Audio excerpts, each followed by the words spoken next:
माननीय अध्यक्ष महोदय, आपका बहुत बहुत धन्यवाद, आभार। आपने बड़ा दिल दिखाया और सत्ता पक्ष और प्रतिपक्ष के साथ में आपने वार्ता करके बड़ा दिल दिखाते हुए इस गतिरोध को तोड़ने की पहल की है, गतिरोध को समाप्त करने की पहल की है। इसके लिए पूरा सदन आपको बहुत बहुत धन्यवाद देना चाहता है। माननीय अध्यक्ष महोदय, क्योंकि प्रतिपक्ष अपनी बात सदन के माध्यम से आपकी अनुमति से ही कह सकता है, और जब से आपने अध्यक्ष के पद पे आसीन हुए हैं तब से हमेशा आपने प्रतिपक्ष को संरक्षण प्रदान किया है। ये बात कहने में मुझे किसी तरीके का कोई शंका नहीं है।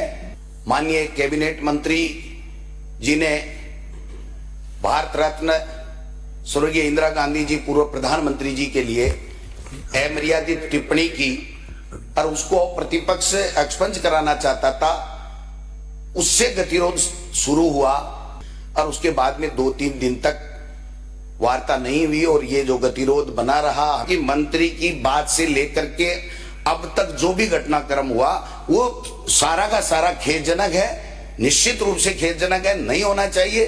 क्योंकि हम जनता के लिए आते हैं, हमारा व्यक्तिगत कोई काम नहीं होता है। आप इसे करवाइए, उसके बाद में मैं जो भी मेरे से बन पड़ेगा वो मैं करूंगा। पहले मंत्री बोलेगा, शुरुआत मंत्री से हुई। कि जब शुरुआत जिससे हुई वो अगर अपनी बात ही कहने को तैयार नहीं है तो मेरे शब्दों का क्या महत्व है? फिर 1.5 लोग कैसे टूटेगा आप बताइए।